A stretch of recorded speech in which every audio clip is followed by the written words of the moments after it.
Hey everyone, what's going on? Phoenix here. Today we are doing the Oswald's Dirk quest. You have to do at least the first part of this quest if you want to get a weeping weapon. I'm going to do that in a separate video, but I thought this would be a fun one. In order to do this quest, you have to have lockpick, so just make sure that you do have lockpick before you start this quest.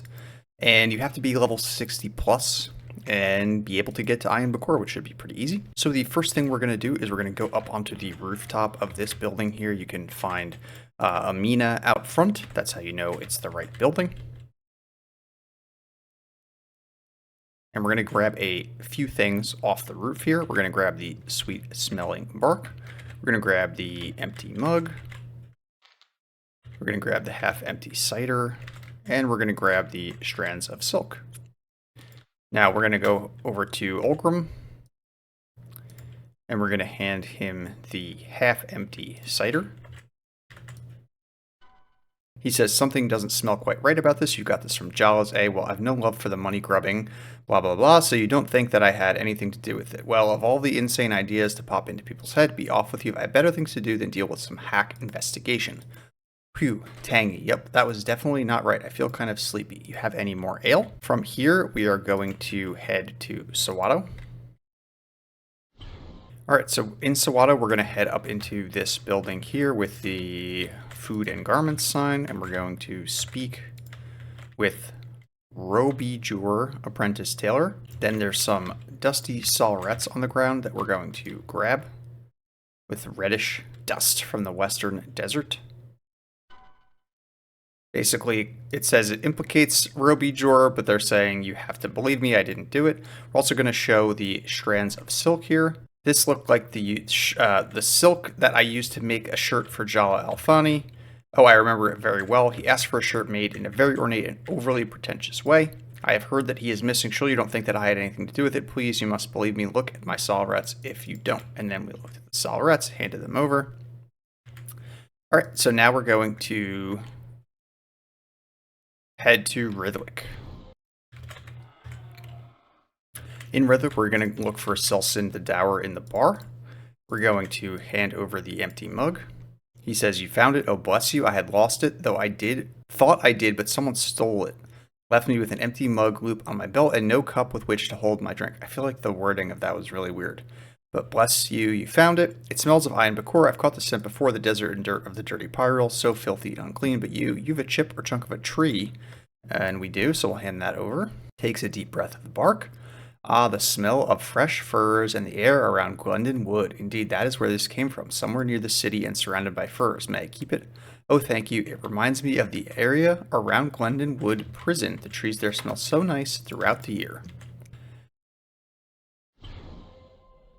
So we went to Glendon Wood, and now we're going to run to a chunk of wood that is near the Glendon Wood prison. So if you're kind of doing this yourself, you can find the North Glendon prison on the map. Just be careful of the Viamontians if you are level 60 running through Glendon Wood. Alright, so if you're just running around the area, you'll find a chunk of wood on the ground. We're going to use that. You pick up a shiver of the bark. As you do, another appears in its place. Chunk of wood gives you wooden tablet, so we get this wooden tablet with some inscription that we can't read. So next we're going to head to Stonehold. We're going to head to the fir tree. We're going to take the Woodshore Cottages portal.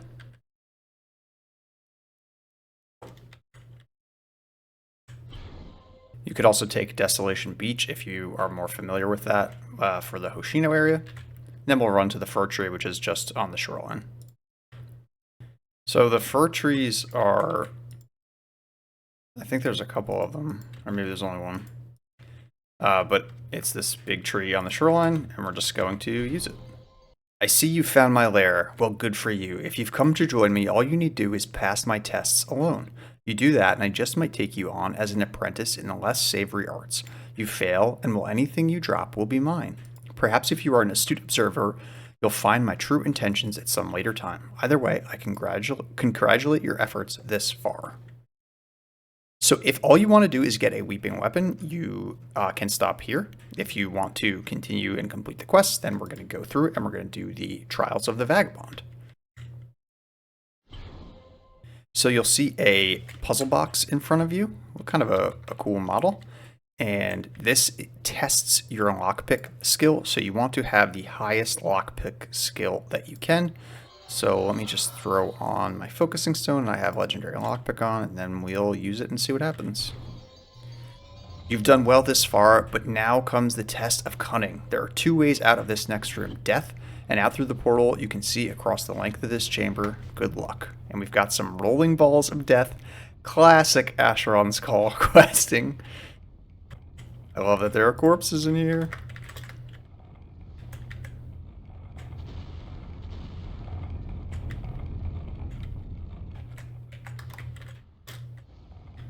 Oh no. Okay. Alright, so you just want to be very careful. You want to be jumping up onto these platforms up here that are safe away from the rolling balls of death, and you want to make your way into the Eagle's Sight portal. I don't think there's anything like too complex about this. So we'll just wait for this wall to go, and then we'll jump against this wall in the back and run into the portal.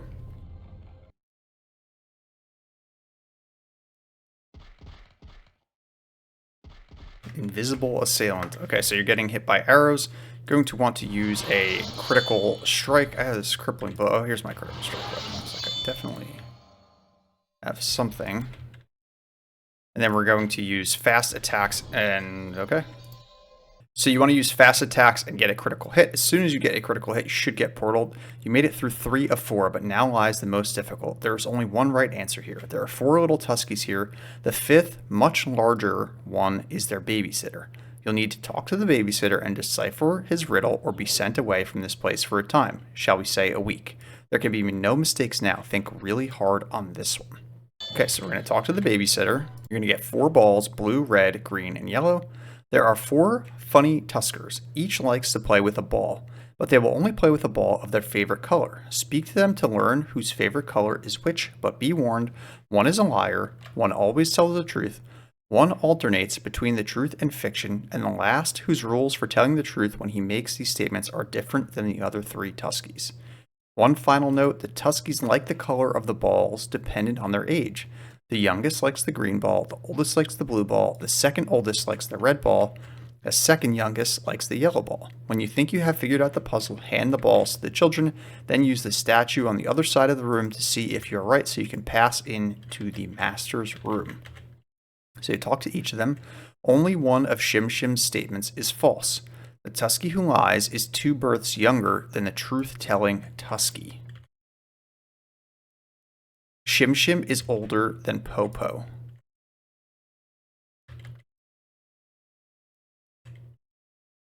Shim Shim tells you Moo Moo alternates consistently between truth and lies. Moo Moo is not the youngest. Popo does nothing but lie.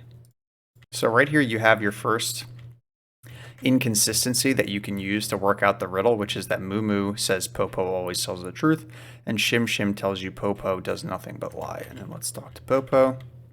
Moo Moo's second statement is true. Cow Cow is the youngest. So right away you know that Shim Shim is the one whose rules for telling the truth when he makes 3 statements are different than the other 3 Tuskies, because Shim Shim is the only one that made 3 statements. All right, so I've worked it out that because Shim Shim has the 3, Shim Shim is the one who has the different rules. Popo only lies. Cow Cow is the one telling the truth. Only one of Shim's statements is false. So this one would be true, and then we know Moo Moo alternates consistently between truth and lies, which would make sense. Shim Shim is older than Popo, and then Popo always tells the truth would be the lie. So then that confirms that Moo Moo alternates, and then Popo's the liar. So from that, we can work out the ages of the Tuskies. We know the Tusky who lies is 2 births younger than the truth-telling Tusky, right? So Popo is 2 births younger than Cow Cow. From Moo Moo, we know that Shim Shim is older than Popo. And then we know that this is a lie, and that makes Moo Moo the youngest. And then we can check that against the wiki to make sure that we got it right, so that we know that the Tusky like the color of the balls depending on their age. The youngest likes the green ball, so that would mean Moo Moo is green. The oldest likes the blue ball, so that would mean Cow Cow is blue. Second oldest likes red, so that would make Shim Shim red. And Popo, the second youngest likes the yellow, so Popo would be yellow.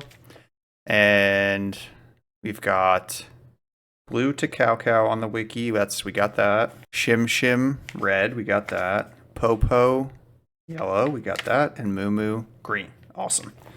Hopefully my logic makes sense there. The wiki doesn't actually have an explanation as far as I can find of why the solution is the way that it is, so I think that was kind of fun to track down. So let's just make sure we hand the right one to the right Tusky. So we've got yellow for Popo.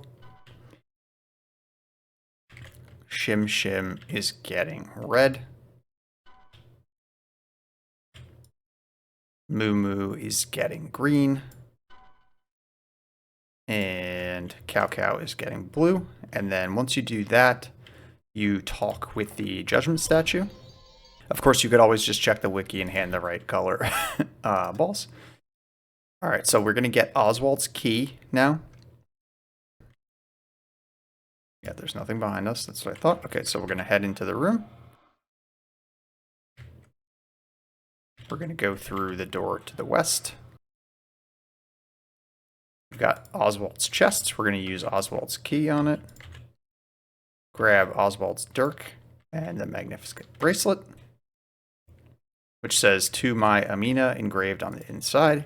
There are some chests in here that you can open. That looks like an SIK chest. This is nothing special, I guess. Just a chest. And that's it. We can head back to Ayin Bakor. All right, we can hand this over to Amina. I have no idea he had gotten me such a beautiful bracelet. I've never seen it before now. Thank you so much for bringing me this. I will miss the wonderful man. He received 24 million experience. There is supposed to be an MMD reward, but the emulator doesn't have that yet. So just keep that in mind. Also, looking on the wiki, something I didn't realize, and I don't know how anyone figured this out, but this inscription translates to 30 compass units east of the beach fort, 40 compass units north of that spot. There in the brush lies the gateway. So that's how people found the fir tree, I guess. I don't know. I guess it doesn't have a purpose except that you need to pick it up to be flagged for the dungeon. So you can get rid of that when you're done. And that's going to be it for this one. This quest, definitely super fun. I like all the trials. The rolling balls of death are a classic Asheron skull. Super cool. I'm going to be doing the Heart of the Innocent next, so stay tuned for that one. But that's going to be it for this one. Thanks for watching. If you did like this video, please remember to hit that subscribe button. If you want to get these videos early, you can become a channel member through the link in the description. Thanks again, and we'll see you in the next one.